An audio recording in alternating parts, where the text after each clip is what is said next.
20 के साथ है जो कहानी लिखी गई है और नलिनी प्रद्युम्न शर्मा जी हैं इस।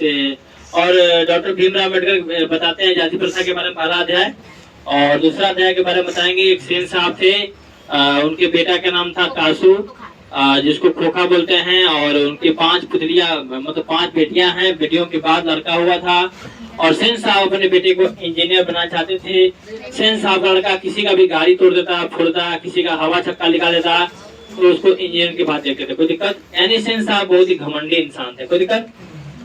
तीसरा पढ़ाएंगे भारत हम क्या सीखे, मैक्स मुलर जी। एक मैक्स मुलर थे जो कि दूसरे देश के हैं, वो आए थे भारत का भ्रमण करने घूमने के लिए। तो आए थे तो वहां पर देखे कि अरे बाप रे बाप, भारत में हिमालय है, पर्वत है, तट बहुत सारी नदियां हैं, ऋषि मुनि बहुत सारी चीजें हैं, जिसको देख करके बहुत खुश हुए थे। कौन? मैक्स मुलर जी।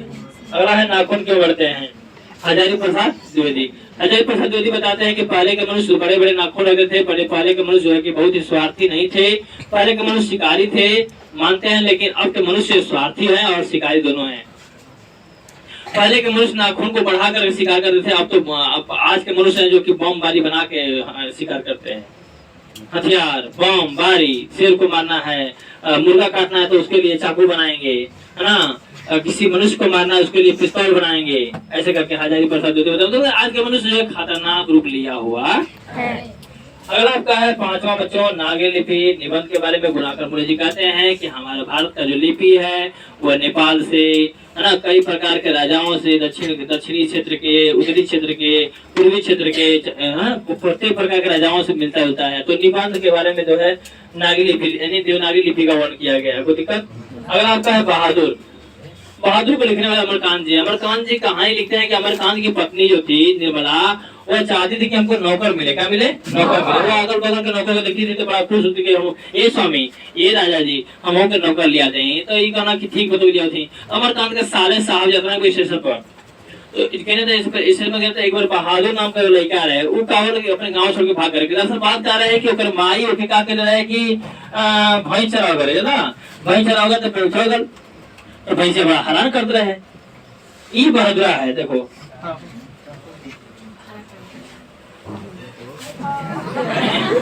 यही बहादुरा है कि क्या किया, चला गया भैंस चराने। अभी क्या किया, भैंस को क्या कर दिया, भैंस क्या कर दिया जी, चला रहा था वो भैंस का क्या मार दिया, इसके घरे। तो भैंस ये नहीं गया घरे, पहले भैंस गई भागते भागते घरे, भागते भागते गई। यहाँ पर बात क्या कि बहादुर के पिताजी सिपाही थे, फौजी थे, वो फौज में मारे गए थे। भैंस को बहुत ज्यादा मार दिया है। उसका काल्पनिक अनुमान करके बहादुर को आने के बाद बहुत मार मारी। किसको? बहादुर को मार सके, गला नोच दस मार के उसके बाद जो है कि बहादुर का दिल टूट गया माँ से। हटो जी, टूट गया। बहादुर जो है भागे भागे कहाँ है, स्टेशन पर है। कहाँ है? कुछ पैसा उसे लिया था। तो उसके बाद अमरकांत से भेंट हुआ, अमरकांत के साले साहब से। अमरकांत के साले साहब को याद आया कि हमारे कोहिनिया के नौकर चाहिए, तो वो अमरकांत के पास लाए, और उस दिन से उसका नाम बहादुर रखा। निर्मला जब देखी, अमरकांत जी देखे, अमरकांत ऑफिस काम कर रहे थे, तो बोले कि बेटा तुम नौकर नहीं हो। निर्मला बोले तुम नौकर नहीं हो, मेरे बेटे हो, मेरे बेटे के समान रहोगे।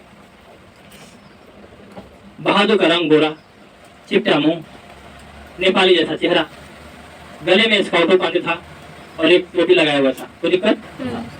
हमेशा जो है हंसमुख था। एक दिन की बात है, निर्मला का लड़का बहादुर नौकर बन गया है। तो क्या किया कि रोज रोज उसे जूता पर सवाता था, रोज उसे जो है कि डांटा मारा था। कौन? निर्मला का लड़का। उसके बाद बहादुर ने लगाया अमरकांत से कि अमरकांत जी पिताजी मारता है मुझे। अमरकांत जी क्या कर रहे हैं कि अपने बेटा का दोस्त लगा करके उल्टा बहादुर का दोस्त लगाते हैं। उसके बाद अगल बगल की बोली लगा दी निर्मला को।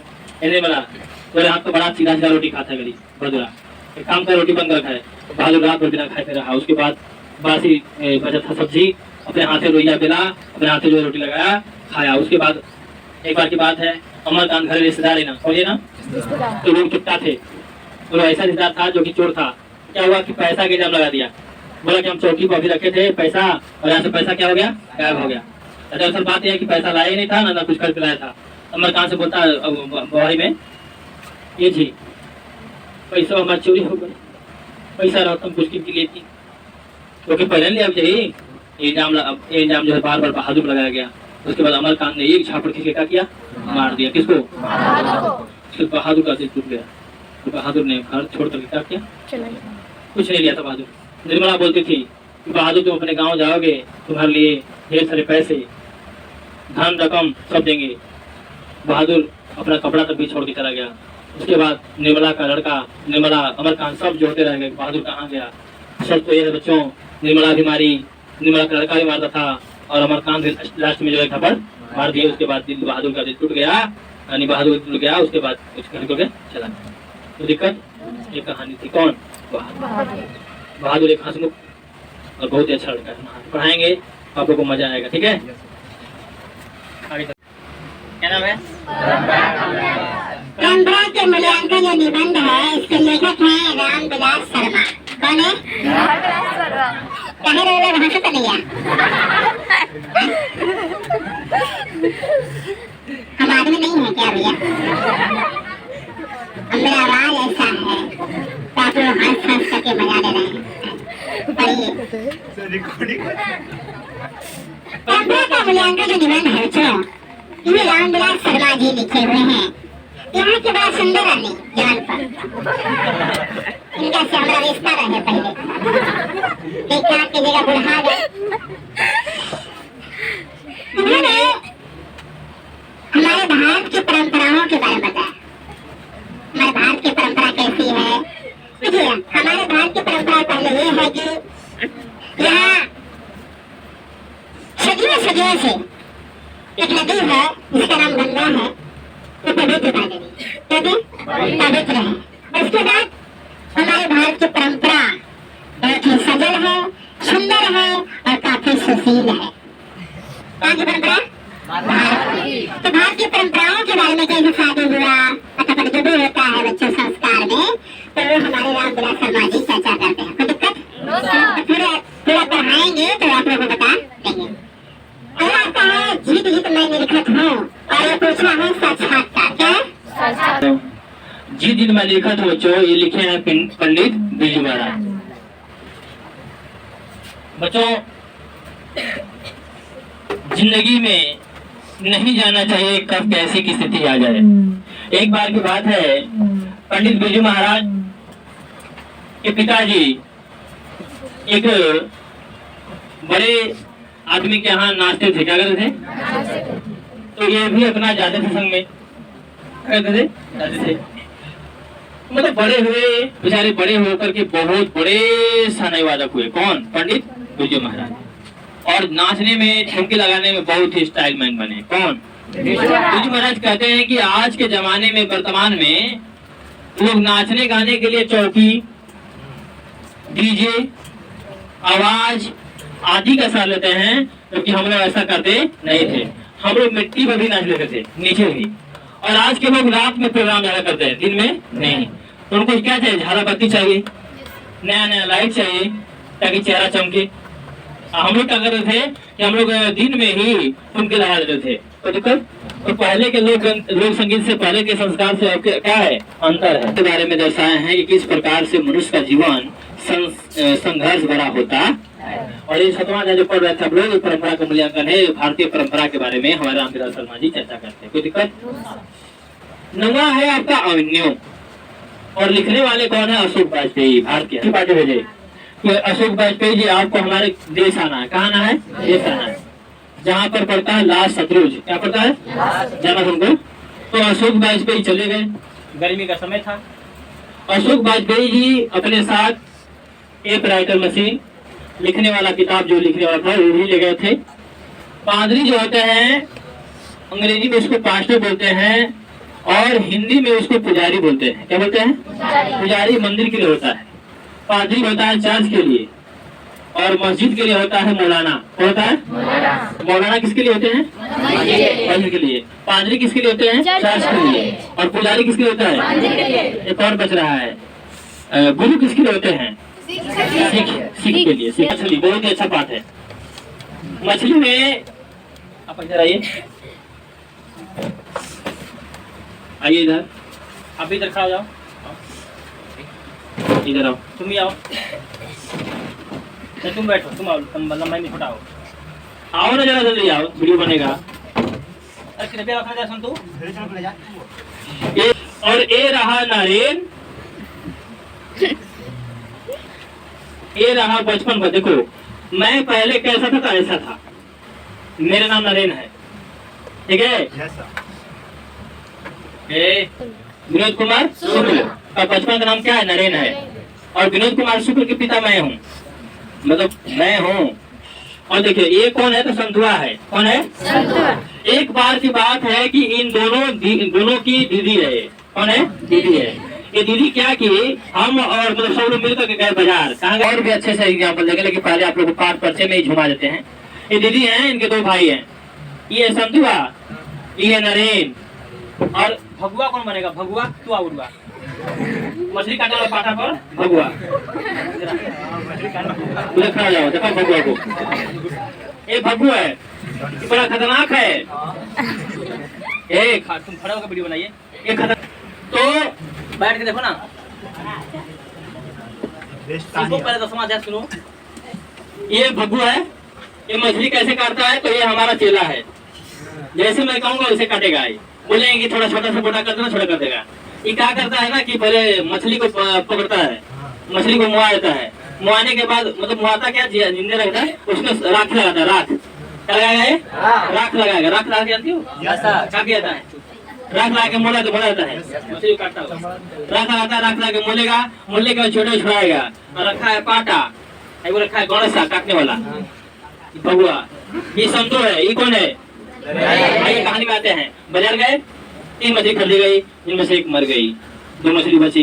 दीदी बोली चलो संतु नरेन बहुत प्रेम कर रहे थे किससे? मछली से।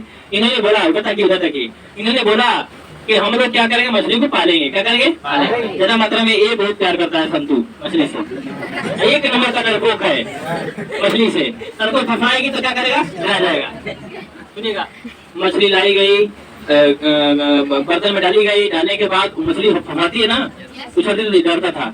तो उसके बाद ये लोग क्या हुआ कि जब रास्ते में आ रहे थे मछली लेकर के, तो बरसात का मौसम था। क्या था? ये दोनों भीज गया था। क्या करता है? और रास्ते में तिखे आ गए घर से, वहाँ बाजार में से रास्ते में भीज गया। तो इन लोग दोनों को कपड़ा निकाल दी थी। कपड़ा निकाल के क्या की, कपड़ा पहनाई फ्रेश, और इन लोग को बाल झाड़ी। क्या की? बाल झाड़ी। उसके बाद आगे कहानी बढ़ती है बच्चों। उसके बाद कहानी आगे बढ़ते मछली को जो है पालने लगे लोग। देखिए बाबू जान गए, हम जान गए, मछली लगता है घर में आ गई। मछली की महक सारे उधर मच गई थी ना। अब क्या हुआ कि अब ये हम ऑर्डर दे दिए, मछली को क्या करना चाहिए? काटना चाहिए। तो ये बात हमारा संतुआ सुन गया। कौन सुन गया? संतु रही है कि लगता है कि हमारे भाइयों को रुलाएंगे इस काट करके। हाँ, अब सुनिए आगे कहानी। अब क्या हुआ कि पता चल गया कि मछली क्या हो गई? कटने वाली है। संतुआ क्या किया? कुत्ता निकाल देता है। निकाल क्या किया कि मछलियां को लपेट लेता है। देखो फांस लेकर के फांस लगा भागने, भागते गया। आई वो भागा, झरमट भागा, बड़ी तेज भागता है। वो भागा बड़ी तेज, गया तो पीठ को ही लट गया इसे हाँ। मछली ने दबा लिया। तो एक संतु का था भगुआ, अरे क्या बोले रे? तो ये कथा की तुले मछली हमें सब बहुत प्रेम करते हैं।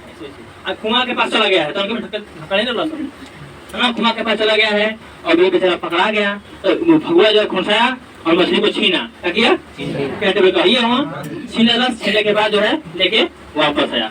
उसके बाद बच्चों कहानी आगे बढ़ती है। उसके बाद संतु एकदम रोने लगा। इधर हम जो है गुस्सा में हैं, खूब गुस्सा में हो रहे हैं और नारायण को बोल रहे हैं।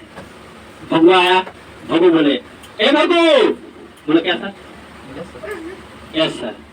थोड़ा सा बुरा मत मानिएगा। लेखक यहाँ लेखक के पिता बोलते हैं भगु, अगर नारायण घर में दिखाई दिया, ये भी भागा है ना उसके संग, अगर नारायण घर में दिखाई दिया तो साले के हाथ पाँव क्या करना? तोड़ देना, और जो होगा सो देखा जाएगा ना। ऐसे करके साले के हाथ पाँव तोड़ देना, नहीं तो देखा होगा अपने ही लड़का कर दे रहे हैं। उसके बाद क्या हुआ बच्चों की कहानी आगे बढ़ी। उसके बाद मछली जो है कटी भुनी और दीदी जो है सिसकियां लेती रही। और इस कहानी से यही फायदा, यही मिलता है कि किसी भी जीव को काटना नहीं चाहिए, किसी भी जीवधारी को हमें नहीं मारना चाहिए। तो ये लोग क्यों लाए थे मछली खरीद के? पालने के लिए। कुआं में डालेंगे, पालेंगे, तालाब में डालेंगे, कुछ डब्बा बना के डालेंगे, पालेंगे, लेकिन क्या हुआ, मछली कट गई। इस तरह से विधि और संतो और नरेन क्या हुआ, उदास हुआ। क्या हुआ, उदास। और नरेन जो है पहले बचपन का था ये, तो कहानी को लिखा है। और खाने वाला कौन था मछली, बताइए, उसके पिताजी, नरेन के लेखक के पिताजी। तीनों लेखक के पिताजी हम ही ना हुए। Yes sir. नरेन कौन हुआ, ये हुआ। और ये बड़ा हो जाएगा तो ये बड़ा हो जाएगा दिखने के लिए, कोई दिक्कत। तो कुल मिला कहानी समझ आई। मछली पाठ में ये बताया गया है कि जो मछली है उनको पालने पोसने के लिए खरीदा गया था, लेकिन लेखक के पिता जो मछली के शौकीन थे, तो संतुआ भागा, संतुआ को भगुआ पकड़ लिया। भगुआ क्या कर रहा था, पाटा पर अपने मछली को क्या कर रहा था, नौबत खाने बादक, यानी जो मुहर्रम पर्व है, हेलो, जो मुहर्रम पर्व है, उसमें बहुत ही अच्छे से जो मुसलमान भाई हैं उसको क्या करते हैं, मनाते हैं। क्या करते हैं, लगातार 10 दिन तक भूखे रहते हैं। क्या करें, मुहर्रम जो है ना, मुहर्रम हम लोग के हिंदू त्योहार से मिलता है। दशहरा होता है ना, 10 दिन। ये माई कैसे करी विदाई, वो कौन से गाते हैं ना, झरा झरा अखिया से बहेला लोर, ये माई कैसे करी हम विदाई। अध्याय शिक्षा और संस्कृति, लिखने वाले बुढ़ऊ महात्मा गांधी। आपको पता है हमारे महात्मा गांधी राष्ट्रपिता के नाम से जाने जाते हैं, और महात्मा गांधी बहुत ही पूजनीय है। महात्मा गांधी जी कहते थे अपने पाठ में, कहते हैं हाँ ऐसा प्राप्त करना चाहिए, शिक्षा के संग संग हमें गुण का भी ध्यान रखना चाहिए। यानी इतना बड़ा बच्चा है, इसको हम शिक्षा सिखा रहे हैं, इसको हम चरखा चलाना भी सिखाएंगे। क्या सिखाएंगे, चरखा चलाना, कुछ उद्योग धंधा भी इसको देंगे। और पढ़ जाओ। और गांधी कहते हैं शिक्षा से पहले आत्मा का ज्ञान जरूरी है। शिक्षा अगर प्राप्त होगा तो आत्मा को पता है कि आत्मा क्या है। और गांधी जी कहते हैं कि हमें अहिंसावादी होना चाहिए। कैसा, अहिंसावादी और सत्यवादी होना चाहिए। क्या होना चाहिए, गांधी जी कहते हैं तुम पढ़ो, विदेश में पढ़ो, बाहर पढ़ो, लेकिन अपनी भारतीय संस्कृति को मत भूलो। हम मना नहीं कर रहे, आपको मैंने मना नहीं किया कि आप विदेश में मत पढ़िए, लेकिन अपनी भारतीय संस्कृति को मत भूलिए। यही गांधी जी हमारे जो है शिक्षा और संस्कृति पाठ्यक्रम से बताते हैं। वो भी बताते हैं कि शिक्षा एक ऐसी कुंजी है जो संसार के सारे दरवाजे ताले खोले जा सकते हैं। शिक्षा से, शिक्षा एक ऐसी कुंजी है जिसे सारे संसार के बंद ताले खोले जा सकते हैं। और शिक्षा से, शिक्षा अगर प्राप्त हो जाएगा बच्चों, तो आप जी खा सकते हैं, अच्छे से उद्योग कर सकते हैं, अच्छे से व्यापार कर सकते हैं। हमारे गांधी साहब जो है अच्छी अच्छी बातों को बता करके पेश करते हैं। कोई दिक्कत, ये 12 अध्याय जो मजा आया। चलते हैं आगे। अब हिंदी 10 क्लास पद भाग कविता भाग देखते हैं अटपट से। राम गिर बैठे जग जन्मा, जो नर दुख में दुख नहीं माने, क्या गुरु नानक कहना कि हमने पृथ्वी पाई नहीं जा, तो आकर के हमने भगवान के नाम जप नहीं किया कर दिल से, हृदय से, तो हमने की जन्म व्यर्थ था। क्या बा, और जो नर दुख में दुख नहीं माने, यानी कहने का मतलब एक मनुष्य को देखकर दूसरे मनुष्य को जाना, यानी अगर तो दुख पड़ा हो तो दौड़ना। हेलो, अगर आपका पाठ रचना का है प्रेम धन आईनी से राधे, रसखान हो, रसखान जी का कहना राधा और कृष्ण के प्रेम में जाकर पहुंच जाना। देखना कि राधा और कृष्ण का प्रेम बहुत ऊंचा बा, अमर बात, उसी प्रकार से वो उसी में फंस जाते हैं। कौन, अगला है अति सुदोषणीय कुमारक है तू मोह अंशवानी लगल सो घरांध हो ना। अगला है स्वदेशी, स्वदेशी के बारे में प्रेम घर, यानी ये बताते हैं कि स्वदेशी का मतलब होता है जिसमें मतलब अपने ही देश की वस्तुओं को उपयोग करना चाहिए, विदेशियों को नहीं। स्वदेशी होना चाहिए, क्या होना चाहिए। लेकिन आज संसार कैसा हो गया है, ये कपड़ा किसका है, पैंट शर्ट, स्वदेशी की विदेशी, विदेशी है सर। खर्चा हम लोग का हम लोग का विदेशी है। Yes sir. हम लोग का विदेशी हो गया अभी। स्वदेशी हम लोग का पैजामा कुर्ता था, कौन था, कल से पैजामा कुर्ता सब लोग करके आएगा, उजला उजला एकदम व्हाइट व्हाइट पैजामा कुर्ता करके आना, झुल्ला वाला, ठीक है। सुनो, पांचवा भारत माता कौन है, सुमित्रानंद पंत। जनतंत्र का जन्म कौन है, राधारी सिंह, हिरोशिमा, एक देश की हत्या, ठीक है, पढ़ाएंगे तो आप लोग को सारी बताएंगे। क्या वीरेंद्र अग्रवाल, वीरेंद्र अग्रवाल कहते हैं कि जो पेड़ पौधे होते हैं, पहले जब किसी चना को फेंकिएगा ना जमीन में, तो पहले अंकुरित होता है। क्या रहता है, उसके अंकुरित के बाद एक हफ्ता 2 हफ्ता के बाद पत्ता देता है। हेलो, अगला आपका अक्षर ज्ञान, कौन है लेखक, कवित्री है अनामिका जी, कौन है। इस पाठ में बताया गया है कि बच्चा पहले क सीखता है, उसके बाद ख, उसके बाद ग, उसके बाद और अंगों पर रगड़ जाता है। अगनवा अंगों को समझता है क्या, समझिएगा।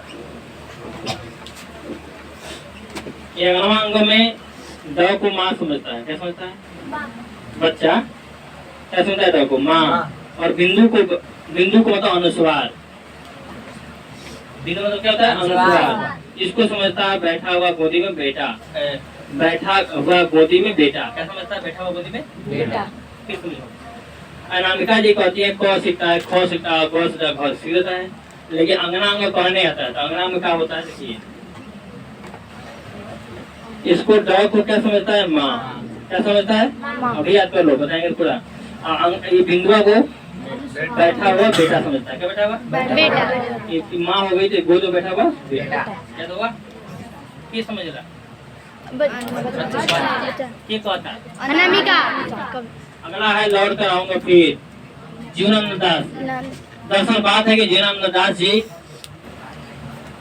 अपनी वे कहते हैं कि मैं फिर से मर करके अगर मैं मनुष्य पैदा न हुआ तो शायद मैं पक्षी पैदा हो जाऊंगा, कोई जानवर पैदा हो जाऊंगा, मोरे पैदा हो जाऊंगा, सिंहे पैदा हो जाऊंगा, हंस से पैदा हो जाऊंगा, सार से पैदा हो जाऊंगा। लेकिन मैं चाहता हूं कि पैदा होकर के अपने फिर से उसी इलाके में, उसी खेत खलिहान में घूमे।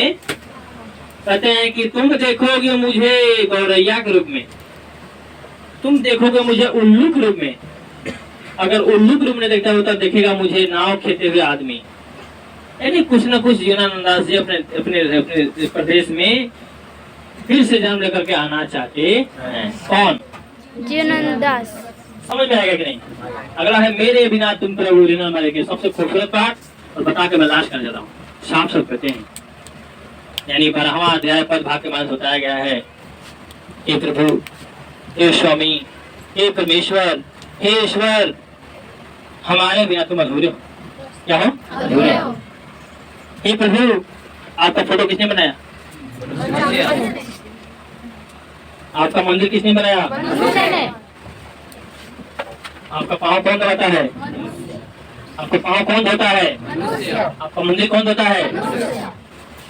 हे प्रभु, अगर हम लोग नहीं रहेंगे तो संसार में तुम भटकते रहोगे, लेकिन तुम्हारा पता कोई करेगा, यानी कोई तुम्हारा सेवा नहीं करेगा अगर हम लोग नहीं रहेंगे। क्योंकि इस संसार में वाक शक्ति किसके पास है? मनुष्य के पास। बोलने और समझने की शक्ति किसके पास है? मनुष्य के पास। लेकिन ये भी कहते हैं, हे भगवान, तुम्हारा शानदार लापता किया जाएगा, ये तुम्हारा शानदार शिकायत होगा अगर हम लोग नहीं रहेंगे। ये भगवान ने फोटो बनाया, हमने मंदिर बनाया, हमने, इसलिए हम लोग के बिना तुम्हारा अस्तित्व नहीं है। बताइए, ये मंदिर जो बना है, ये मंदिर किसने बनाया होगा? मैंने कोई कंप्यूटर से बनाया होगा? इसलिए हे भगवान, हम लोग को बचा के रखना, क्योंकि लास्ट में सबको दिखा दीजिए, क्योंकि हम लोग नहीं रहेंगे तो तुम्हारा शानदार लापता, तुम्हारा संसार में कोई पूजा पाठ करने वाला भगवान को मिठाई कौन खिलाता है? भगवान को मिठाई कौन खिलाता है? होम कौन खिलाता है? पूजा पाठ कौन करता है? माला अर्पण कौन करता है? तो भला मनुष्य के बिना भगवान रह सकते हैं? और कभी कभी गुरु जी का, चाहे गुरुदेव का गोड़ कौन छूता है? मनुष्य। इसीलिए बच्चों, मेरे प्यारे प्यारे भाइयों बहनों, मिलके जी साफ साफ कहते हैं कि संसार में हम लोग के बिना तुम्हारा कोई स्थान नहीं, भगवान का कोई स्थान नहीं। इसलिए भगवान तभी है जब हम लोग हैं, हम लोग नहीं तो भगवान का कोई महत्व नहीं। कोई दिक्कत परेशानी? ये 12वां अध्याय, यही इतने सारांश से याद कर लीजिएगा कि 12वां अध्याय फिर पढ़ाने वाले नहीं है। फिर से बता दे रहे हैं, 12वां अध्याय में लिखे जी कहते हैं कि दुनिया संसार में पूजा पाठ जो भी होता है, जो भी करने वाला है, मनुष्य है। हे भगवान, तुम हम लोग को मार दोगे, मिटा दोगे, तुम्हारा पूजा पाठ कौन करेगा? तुम्हारा देखभाल कौन करेगा? तुम्हारा सेवा अर्चना कौन करेगा? इसलिए हम लोग के बिना तुम अधूरे हो। क्या हो? अधूरे हो। कोई दिक्कत परेशानी?